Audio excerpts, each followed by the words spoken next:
بسم الله الرحمن الرحيم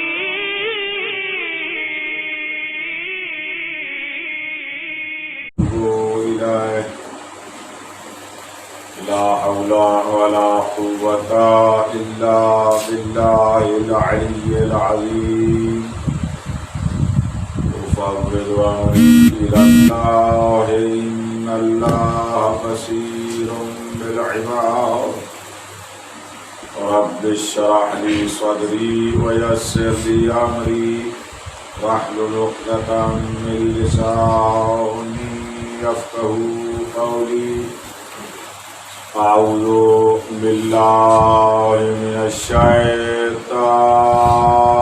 الشيطان الرجيم بسم الله الرحمن الرحيم الحمد لله الذي لم يتخذ صاحبة ولا ولدا ولم يكن له شريك في الملك ولم يكن له ولي من الذل وكبره تكبيرا اللهم صل على محمد وعلى محمد الصلاة والسلام على رسوله الذي أرسله بالحق بشيرا ونذيرا وداعيا إلى الله بإذنه وسراجا منيرا سيدنا ونبينا محمد المصطفى اللهم صل على محمد وعلى آله الذين الشرفاء وأئمة الهدى ومصابيح الدجى الذين أذهب الله عنهم الرجس وطهرهم تطهيرا اللهم صل على محمد وعلى محمد وعلى سيما بقية الله الأعظم روحي وأرواح العالمين لتراه بمقدمه الفداء ولعنة الله على الأعداء من يوم ظلمهم إلى يوم الجلاء أما بعد فقد قال الله تبارك وتعالى في كتابه الأعلى بسم الله الرحمن الرحيم وإذا سمعوا ما أنزل إلى الرسول ترى أعينهم تفيض من الدمع مما عرفوا من الحق يقولون ربنا آمنا فاكتبنا مع الشاهدين اللهم صل على محمد وعلى محمد ارشاد پروردگار ہوا کہ مومنین جب سنتے ہیں اسے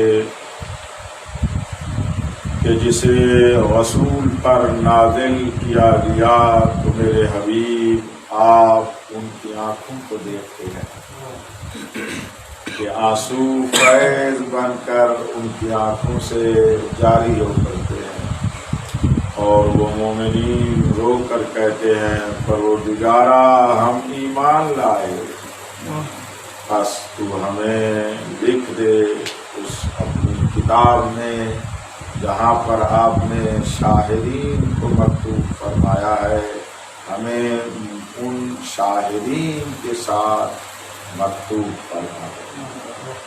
میرے عظیم سامعین نے سماعت فرمایا ہے کہ عزاداری کا ولایت سے کیا رابطہ ہے اور ولایت عزاداری سے کیا نسبت رکھتی ہے۔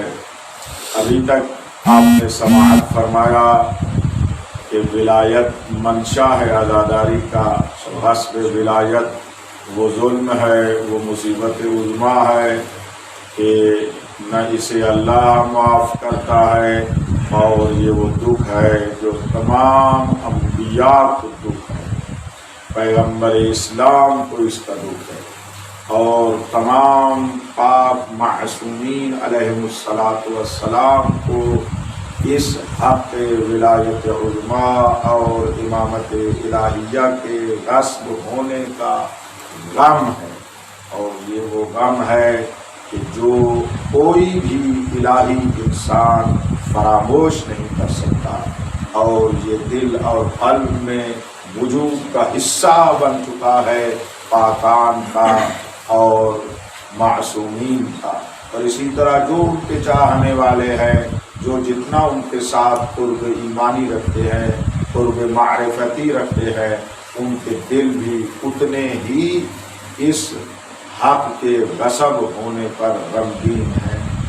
اور ہوا کیا ہے کہ اس حق کے غصب کرنے میں ان غاصبوں نے جو ظلم ڈھائے ہیں وہ بے بہا ہیں، جن کا نمونہ اور مرکز ہے کربلا۔ آج گفتگو کو آگے بڑھانا چاہتا ہوں اپنے عظیم سامعین کے لیے، اور عجیب مرحلہ ہے بڑی موضوع کا آج، اور وہ یہ ہے کہ جس طرح جب یہ غصب ہوئی، یہ ولایت غصب ہوئی اور یہ ظلم ہوئے، تو ہم نے عزاداریاں شروع کر دی۔ ہم نے نہیں کی، اللہ نے عزاداری شروع کر دی، پوری مخلوق میں عزاداری شروع کر دی، اپنے عرش پہ عزاداری شروع کر دی۔ قسم بخدا میں اس طرف گیا نہیں ہوں کیونکہ وقت نہیں تھا، میں اصل اساسی بات آپ تک پہنچانا چاہتا تھا، ورنہ روایات کو دیکھیں تو لگتا ہے کہ اللہ نے اپنے عرش اولا کو حسین کا امام بارگاہ۔ میں تو ابھی ابتدائی بنیاد میں بیٹھا ہوں اور وہی بنیاد آپ تک پہنچانا چاہتا ہوں، فروعات میں تو گیا ہی نہیں ہوں۔ یہ اگر بعد والے اشرے اور 45 کا میں نے پڑھا، انشاءاللہ تبارک و تعالیٰ شاید اس میں آپ کے لیے انہیں جزئیات کی طرف جاؤں گا، لیکن آپ اہل علم ہیں، اہل فضل ہیں، اہل معرفت ہیں، آپ کو وہ اساس، وہ بنیاد، وہ اصول چاہیے جن کی بنیاد پر فروعات آپ خود نکال سکتے ہیں۔ میں اس کو بھی مد نظر رکھ رہا ہوں، اور ایک دو جزئیات کی طرف بھی اشارہ کرتا ہوں کہ تمام مومنین اس سے مستفید ہو رہے ہیں، اور ہر ذی شعور ایک قانون سے، ایک اساسی بات سے خود ہی فروعات نکال لیتا ہے۔ اور کربلا سے منسلک جتنے لوگ ہوتے ہیں ان کے پاس ڈگریاں ہوں یا نہ ہوں، معرفت ضرور ہوتی ہے۔ توجہ آپ نے فرما لی ہے، بس ان کلیات کو ملاحظہ فرمائیے گا۔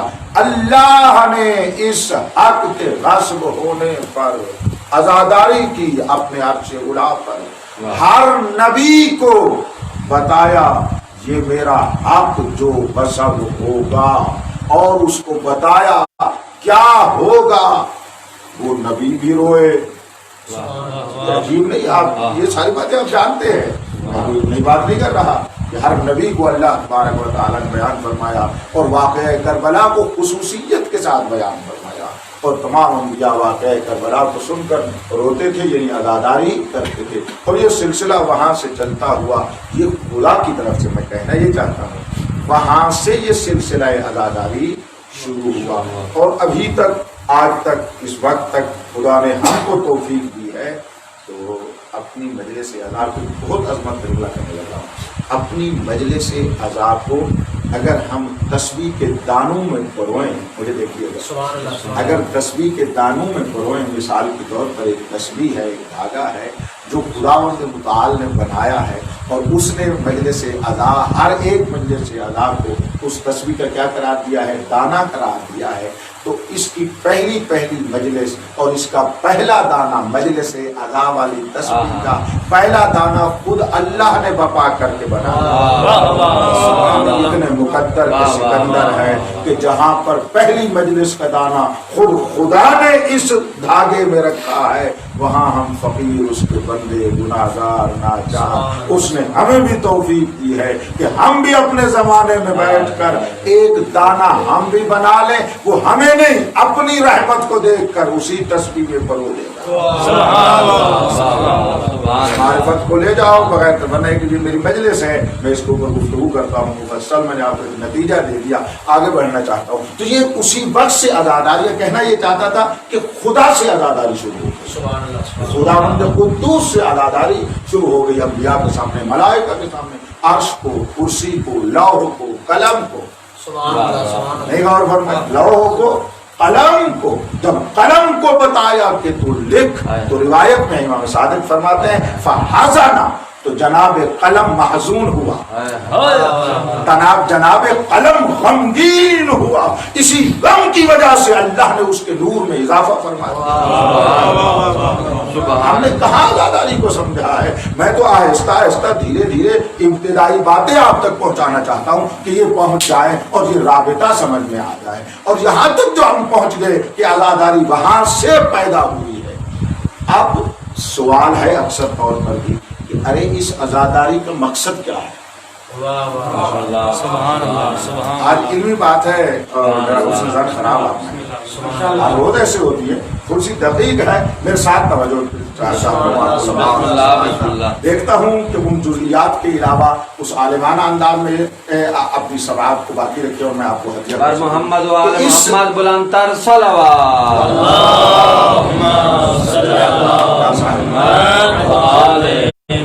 عزاداری کا مقصد کیا ہے. اور آج کل بڑی محفلیں ہوتی ہیں بڑی کانفرنسیں ہوتی ہیں بڑی کتابیں لکھی جا چکی ہیں کہ عزاداری کا مقصد کیا ہے. اور آج کل یہ کہا جا رہا ہے ارے بھائی با مقصد عزاداری انجام دیں. ارے بھائی با مقصد عزاداری کریں مجلس ادا کریں ماتمداری کریں. اس طرح کے جملے آپ مجھ سے بیشتر سنتے ہیں سوشل میڈیا پر غیر سوشل میڈیا پر کتابوں میں ادھر ادھر یہ باتیں کہی جاتی ہیں. لیکن ہم نے جو کچھ بھی لینا ہے کہاں سے لینا ہے یا قرآن سے یا اطرت سے. دعائیں مقصد عزاداری کو قرآن اور اطرت میں دیکھتے ہیں کیا ہے. بہت بڑا موضوع ہے آج ہو رہی ہے. آج میں موضوع سن رہا کہا یعنی عزاداری کا منشا بھی بتایا کہاں سے یہ شروع ہوئی اس کی اصل کیا ہے اور عزاداری کا ہدف کیا ہے نتیجہ کیا ہے. ہم عزاداروں کو کس تک پہنچنا ہے کس مقصد تک پہنچنا ہے وہ کیا ہے. اس کو بھی آج میں ہدیہ کر کے گفتگو کو میں ختم کرنے لگا ہوں. اور یہی بات ہمیں قرآن اور اطرت سے ہی مل سکتی ہے اپنی طرف سے نہیں مل سکتی. لیکن بات یوں شروع کر رہا ہوں بڑی توجہ وہ جہاں سے میرا ذہن منتقل ہوا نا کہ آپ کو توجہ ہونی چاہیے وہ یہی بات تھی جو آپ کہنے لگا. اس وقت ذہن میں یہی کہنے لگا یہ چند جملے کہنے پڑ گئے پھر میں اسی جملے پہ آ گیا ہوں جو کہنا چاہتا ہوں. کسی شے کی پوری توجہ سے سماعت کرنا کسی شے کی غرض حقیقی غایت حقیقی اس کا حقیقی مقصد وہ ہوتا ہے بڑی توجہ وہ ہوتا ہے جو اس کا مبدا ہو.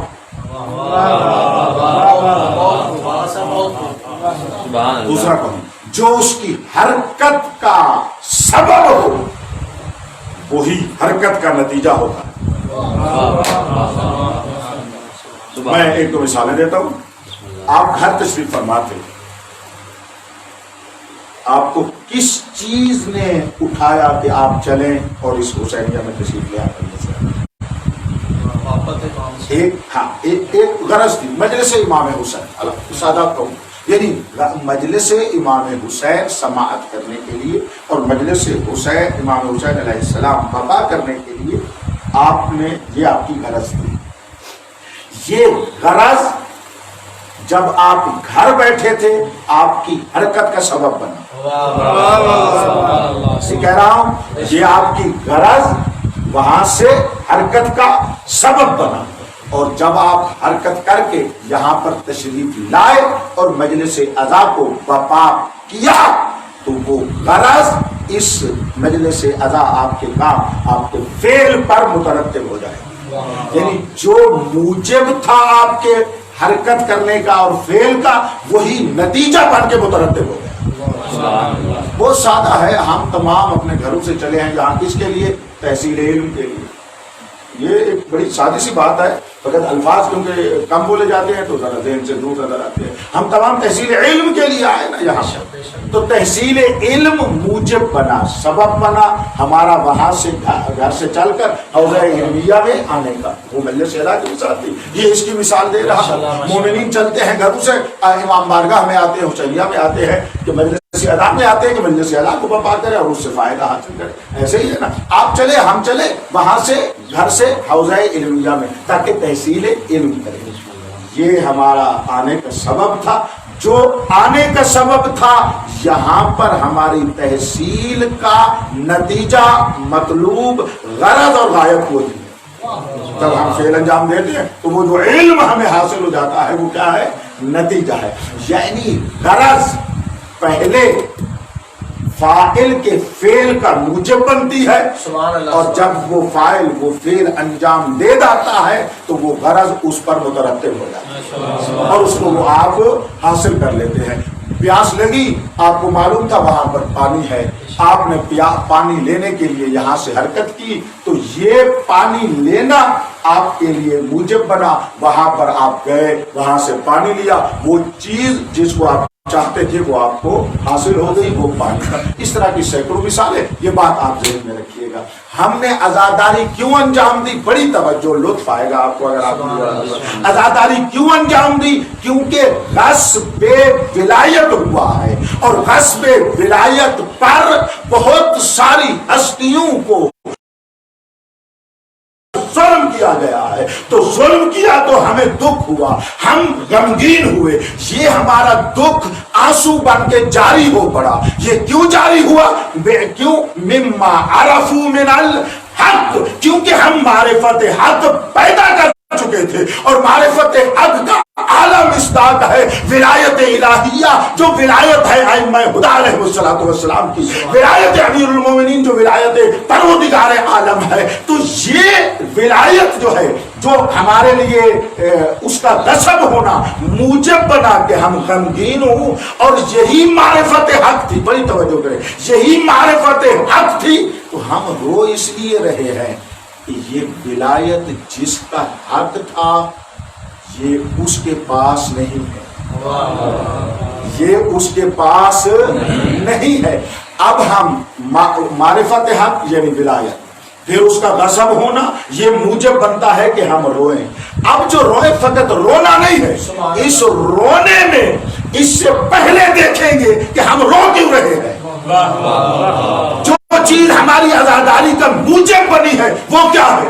وہ موجب بنی ہے ولایت کا غصب ہونا. تو اب عزاداری کا مقصد یہ ہوگا کہ جو ولایت غصب ہو چکی ہے اس ولایت کو اس کے اہل کے پاس دیکھیں، اور اس کا اہل ہے وقت کا امام. عزاداری کا مقصد ہے کہ یہ ولایت جو اسی کے پاس ہے وہ ظاہر ہو کر اللہ کی ولایت کو نافذ فرمائے، اور یہ محقق ہوگا اس کے ظہور سے. اور اس کے ظہور کے لیے شرائط ہے، ان میں سے بنیادی ترین شرط یہ ہے کہ جو ولایت کا حق غصب ہو چکا ہے، میں دیکھوں تو صحیح امام فرما رہے ہیں کہ تمہیں درد کتنا ہے. تو مجلس عزائے حسین میں، عزاداری میں ولایت کے غصب کا درد رکھنے والے آتے ہیں. اور جب یہ درد رکھ کے آتے ہیں تو درد ہوتا ہی یہی ہے کہ وہ آئے گا، ایک تو اس ولایت کو نافذ فرمائے گا اور دوسرا جن پر ظلم ہو چکا ہے ان سے انتقام لے گا. یہ بات عقلی اعتبار سے میں نے کسی حد تک آپ تک پہنچائی ہے. اب فرمائشات سنیں بھئی، انتہائی توجہ. آج شب کا، کل رات کا، روز عاشور کا عمل کیا ہے کہ ہم ایک دوسرے کو مومن عزادار جب ایک دوسرے کو دیکھے تو یہ جملہ کہے، اعظم اللہ اجورنا و اجورکم بمصابنا بالحسین علیہ السلام. اللہ آپ کی اور میرے اجر کو مولا حسین کے مصائب کی وجہ سے جو ہم غمگین ہوئے ہیں باعظمت کرے، اس کو عظمت عطا کرے. اور کیا؟ وَجَعَلَنَا وَإِيَّاكُمْ من الطالبین بسارہ مع ولیہ الامام المہدی من آل محمد علیہ السلام.